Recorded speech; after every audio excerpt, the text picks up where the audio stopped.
Desde que Alexandre de Moraes jogou no lixo a lei da dosimetria junto com todo o Congresso, a única pergunta que se escuta entre os meios que se debatem política é: existe algum remédio para barrar as sandices de Alexandre de Moraes contra os presos do 8 de janeiro? Bem, Gustavo Gayer apareceu ontem e garante que tem remédio institucional sim. Ele fala da PEC 8 e da PEC da Anistia Geral e Completa. Eu vou dividir com vocês a fala dele, tentar entender melhor essa estratégia e vou colocar para vocês os meus questionamentos, porque afinal de contas eu perdi a ingenuidade há muito tempo, mas uma coisa a gente não pode negar: a derrota garantida é daquele que desiste de lutar. E como desistir não é uma opção para nós, eu acho que a gente pode topar mais essa empreitada. Fica comigo até o final do vídeo que a gente vai trocar em miúdos sobre isso, e vamos trocar em miúdos também sobre, por exemplo, Ciro Nogueira ficando sem advogado de defesa no caso Master, no caso lá da emenda Master.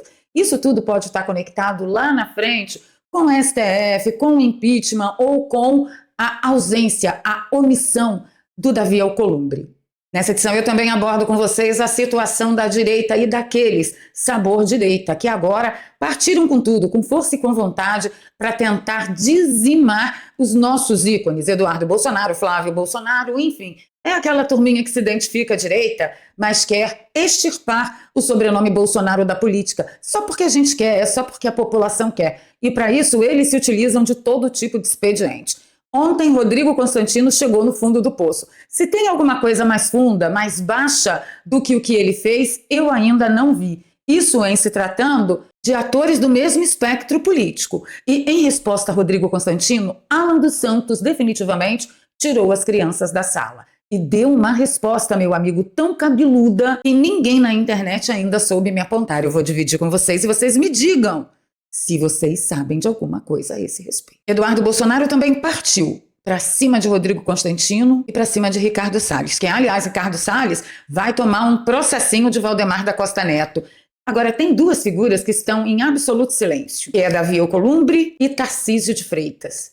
Tô sentindo falta do pronunciamento deles, e vocês? E pra gente acabar em grande estilo vídeo, eu tenho que contar pra vocês que Flávio tá alguns pontos já na frente de Lula em intenção de votos, Lula tá na frente de Flávio em rejeição de administração e, pasmem, 57% da população é a favor de impeachment de ministros do STF. Eu acho que a gente tá quase chegando lá. Bora conferir a loucura que foi esse fim de semana e essa segunda-feira e se preparar para esta grande terça-feira que nos aguarda? Então agora é hora de você dizer para a plataforma que ela tem que distribuir o nosso conteúdo e você ajuda a fazer isso deixando seu dedinho aí no like. Aí a plataforma entende: nossa, que conteúdo legal! E reza a lenda que ela realmente distribui mais quando tem mais like.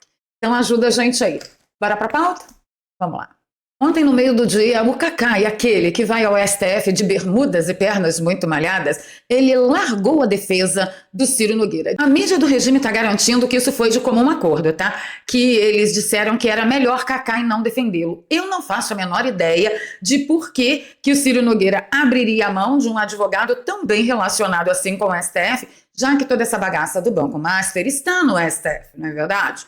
Não sei. Tem algumas pessoas defendendo que, dependendo do perfil do próximo advogado de Ciro Nogueira nesta questão, ele está se preparando para uma delação premiada, gente. A delação premiada de Vorcaro é muito importante, mas a delação premiada de Ciro Nogueira, olha, vai realmente implodir Brasília. Agora tem gente também dizendo que Cacai saiu para obedecer ao Lula. Qual a sua opinião a respeito desse assunto? Deixa nos comentários para mim e deixa também o que você acha que isso pode resvalar ou comprometer a defesa de Ciro Nogueira. Será que Ciro está entregando os pontos ou é uma forma de barganha? Falar: olha só, eu caio, mas senhores brasilienses, eu não cairei sozinho. O tal do Ricardo Salles foi lá naquele podcast do Novo, podcast do Pablo Marçal, o Iron não sei das quantas, e ele realmente chegou no fiofó da cobra também. Aliás, Salles e Constantino estão me dando uma boa dupla de canguinhas. Eduardo Bolsonaro não deixou por menos, eu vou dividir com vocês a resposta de Eduardo. Primeiro, o Salles está cagando pro Melo Araújo. Se ele realmente tivesse preocupado em não deixar a vaga para a esquerda, ele já teria aderido a um projeto com 2 senadores apenas. E ele nunca fez isso. Ele agora quer o quê? Ele quer descontar a raivinha, porque ele não foi escolhido por nós, para ser apoiado por nós para essa eleição, o que praticamente tira ele de qualquer possibilidade de ser senador, e está querendo ver se consegue me constranger. para saciar o desejo dele de vingancinha contra mim. Eu liguei para você há 15 dias atrás, um mês atrás, para falar, olha, não vamos apoiar gente que não é de direita. Eu sei que eu não estou no mesmo partido. O que eu trato num telefone, eu não exponho ao público. Todas as pessoas que vocês veem aí, as tretas na internet, por que vocês não tratam no público? Já tentamos várias vezes tratar no público. E tem um acordo implícito de cavalheiros que aquilo que é tratado de maneira privada no telefone celular não vem ao público. Por mais raiva que você tenha da pessoa. E até este momento tem ido muito bem, salvo com o Rodrigo Constantino, né? Seguiu o conselho do Paulo Figueiredo, fui lá falar com ele, o cara pegou a nossa conversa e jogou no X. Mas não tem problema, depois eu repeti tudo ali, publicamente, o que a gente tratou. E agora o Salles. O Salles me ligou, cerca de 2 meses atrás, eu acho. Eu vou narrar aqui a conversa e vou deixar que você tire as suas conclusões, tá?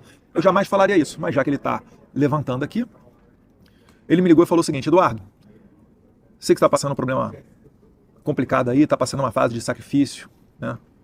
Imagina aí como é que seja para você. E ele falou alguma coisa, né? Não sei como é que está a sua situação financeira, para pagar suas contas, etc. Sei que você está passando um momento difícil, tal. E aí, eu não sei se eu fiz o certo ou não, mas eu já consegui imaginar onde essa conversa ia chegar. Você consegue imaginar? Agora, o projeto não é eu ser senador ou você ser senador. O projeto é resgatar o Brasil, tirar as velhinhas da cadeia. Tá aí a dosimetria, que seria pouca coisa, né? Muito male-male, aquele troféu de consolo. Tá ali o Moraes agora escolhido o relator da causa e derrubando a lei. O Salles, ele não joga para o grupo. Esse é o problema dele. Ele não é uma pessoa de grupo.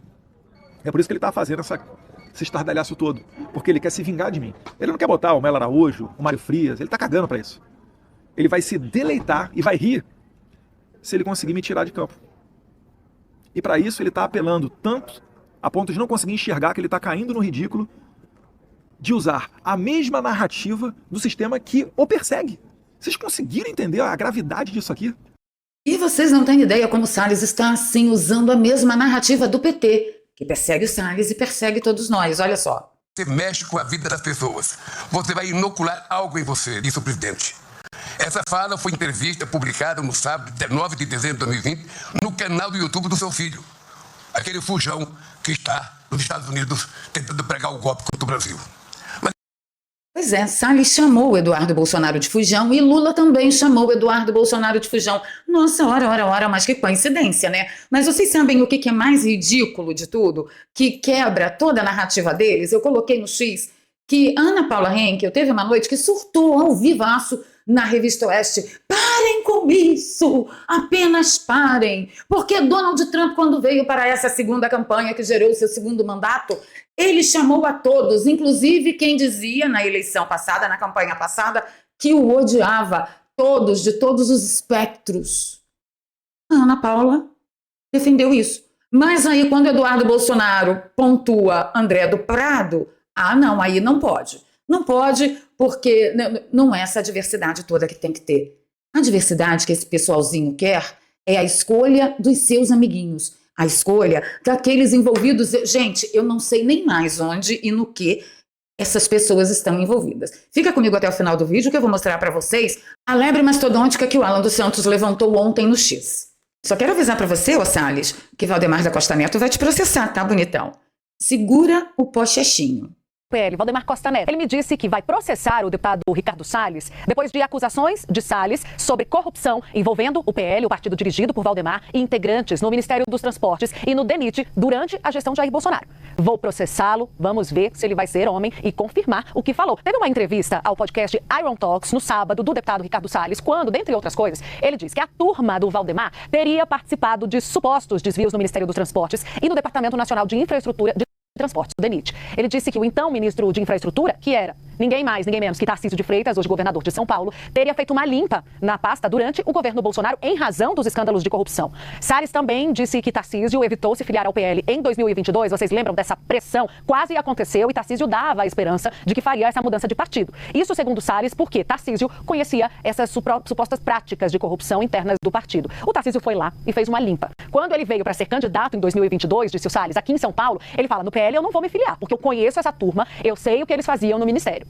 Salles apresentou provas? Não apresentou. Apresentou documentos? Não apresentou. Apresentou print de conversa? Não apresentou. Falar é muito fácil, né, gente? O vento aceita qualquer palavra. Mas, sinceramente, vocês não acham que Tarcísio já deveria ter, no momento imediato, vindo a público e esclarecido, colocado os pingos nos is? Porque aí, afinal de contas, a gente vai ficar sabendo, né, realmente de toda a verdade. E eu prefiro que a verdade apareça o mais cedo possível, mesmo até que a gente não esteja preparada para ela. Ou, quem sabe, a gente esteja muito preparada para ela. Mas, enfim, o Chechinho vai cantar na cabeça de Sallesinho e eu espero que ele aprenda. Não pode fazer que nem vai entrar Ubi, querido. Não pode, tá bom?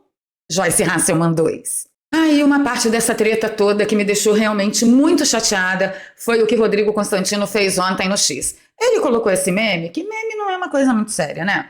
Ele disse assim, ó, hoje, 12 horas, Kim Leitão, fez uma mistura, né, de Miriam Leitão com Kim Paim, disse que ele ia explicar aquilo que parece inexplicável. Veja como votar em André do Prado é bom para o Brasil, se referindo à indicação de Eduardo Bolsonaro. Mas aí o Kim engrossou. Quem disse o seguinte, sabe o que é impossível de explicar? Vender bilhões de CDB do Master. Vai dar ruim, cedo ou tarde vão descobrir que quem vendeu sabia muito bem o que estava fazendo, mas a gorda comissão era tentadora. Não é a primeira vez que Kim Paim se refere a algum tipo de ligação, envolvimento do irmão de Rodrigo Constantino, se não me falha a memória, se eu estou errando no familiar, no parentesco, me perdoem, mas se eu não me engano é irmão de Rodrigo Constantino com venda de CDB fria do Banco Master. Não é a primeira vez. E aqui o Kim foi categórico. Mas o que colocou todo mundo com as barbas de molho e deixou todo mundo horrorizados mesmo foi uma resposta do Alan dos Santos a um post do Rodrigo Constantino de 5 dias atrás. O Rodrigo disse, representantes na direita, na política, Ricardo Nunes, André do Prado, Valdemar da Costa Neto, intelectuais e jornalistas, Kim Paim, Paulo Figueiredo e Alan dos Santos. Bom, se isso é a direita, lascou. Entendem porque há muito mais em jogo do que uma eleição? Aí o Alan se pronunciou. O Alan disse, falarei uma vez para ver se você sossega essa peleleca aí. Não sou financiado por vendedor de joias falsas e esquemas de pirâmide financeira com direito à lavagem de dinheiro. Se for homem, denuncie o site financiado por meio do crime que faz isso. E depois falaremos de homem para homem. E, se você não tem ideia do que eu estou falando, investigue quem paga a sua conta. Esse negócio está ficando sério, está ficando grave. Não se trata de assuntos comizinhos, nem de ataquezinhos da internet, e nem de treta na internet, nem de virar fiscal de like. Não se trata disso. Não é a primeira vez que Kim Paim e Alan dos Santos se referem a algum tipo de ilegalidade. Ele só não dá nome aos bois. E o Alan ainda complementa. Um recado para quem tenta vender joia nos Estados Unidos de modo ilegal. O FBI sabe o que você está fazendo. Em breve, muita gente no Brasil saberá que lavar dinheiro nos Estados Unidos da era Trump é prisão na certa. Nem que falar para vocês. Pelo amor de Deus, me dá um ar aqui. Porque eu não tenho o que comentar. Se alguém mais sabe de alguma coisa, deixa nos comentários para mim, mas deixa com cuidado. Coloca assim, supostamente, talvez seja, parece que, para que você não tenha problemas com a justiça. Nada justa desse país, né? Porque se fosse uma justiça, a gente se bancaria, que se garantiria, mas não é o caso. Então coloca aí, olha, supostamente, eu acho que, parece que, tá bom? Quebra essa pra vovó. Então nós chegamos finalmente no cabeça cebosa que se acha mente brilhante, que jogou no lixo a lei da dosimetria, alegando tanta bobagem, mas tanta bobagem, garantir a segurança jurídica. Olha, gente, eu ontem assisti diligentemente todos os grandes juristas e grandes jornalistas que eu ainda sigo nesse país, que fazem parte ainda da grande mídia e que não podem ser muito claros, mas geralmente colocam o dedo na ferida, como André Marcília, o Fernando Schiller, e entre outros. Eu vou falar uma coisa para vocês. Todos em uníssono concordam que ilegal é o que Alexandre de Moraes está fazendo. E diante de tudo que está acontecendo há tanto tempo, é até constrangedor para mim tentar manter o debate dentro da lei.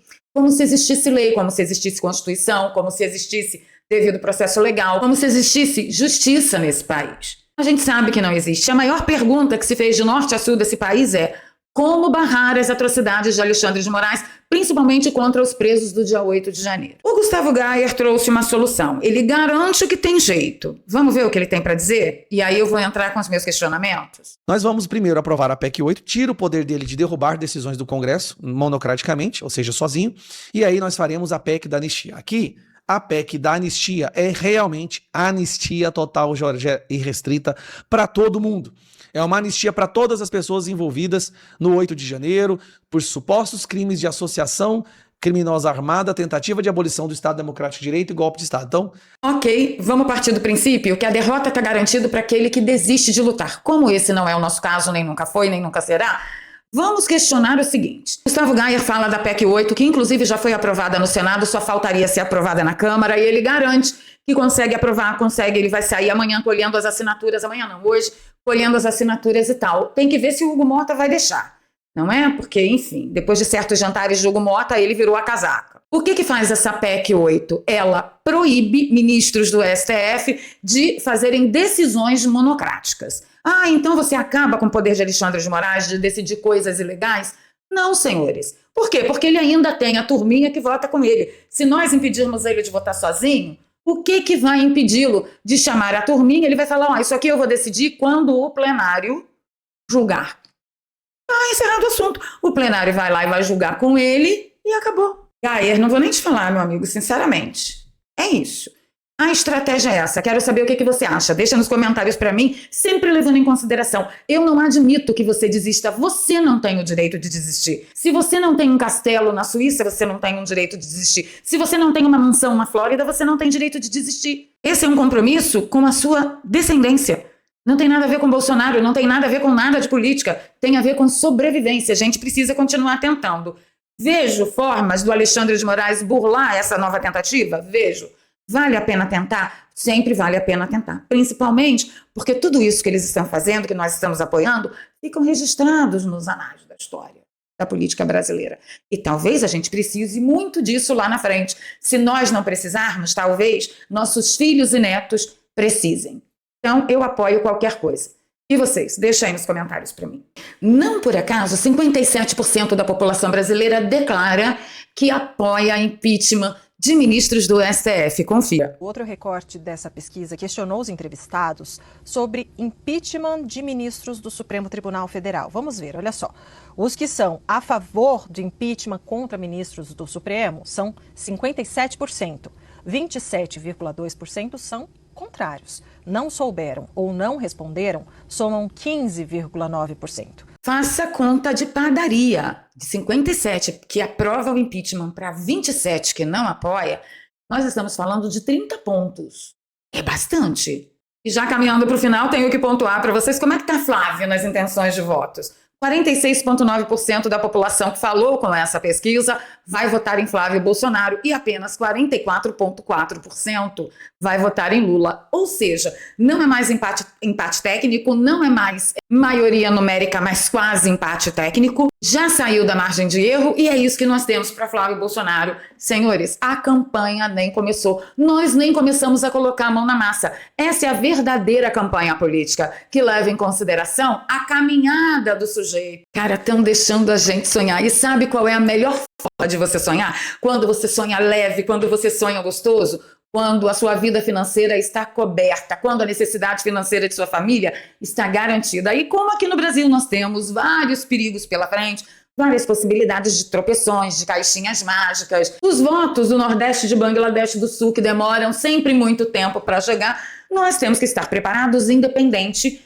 do que aconteça. Se você ainda não aprendeu a ganhar dinheiro pela internet, uma coisa eu tenho certeza, você está perdendo tempo. Todo mundo caminha para o trabalho virtual, para o trabalho home office, para o trabalho através do digital. Se você não aprendeu ainda a fazer isso, é porque você não sabe para onde o mundo está indo. No link que eu deixo na descrição e no comentário fixado, você vai ser direcionado para o WhatsApp do Daniel Alvarenga, que é youtuber de direita como nós. Ele desenvolveu um método para ensinar você a ganhar dinheiro pela internet de várias formas. Você pode ganhar dinheiro na internet colocando a cara na internet como eu e falando de qualquer outro assunto.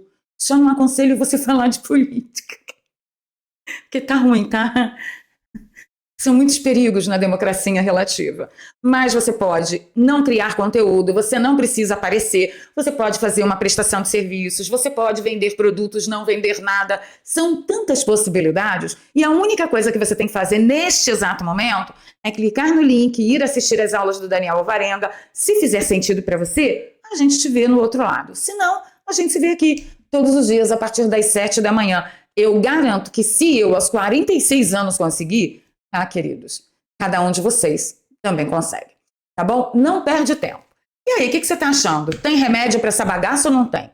Ficando por aqui, pedindo seu like, seu compartilhamento, se você gosta do meu trabalho e quiser apoiar a nossa caminhada, aqui tem um Pix, é doar@valeria@gmail.com. Você pode fazer isso com qualquer valor e na descrição eu sempre deixo 2 contas bancárias e uma conta no PayPal para você que queira nos apoiar e esteja fora do Brasil. Temos muito que trabalhar, senhores. Encontro com vocês nos comentários. Beijo no coração. Fui.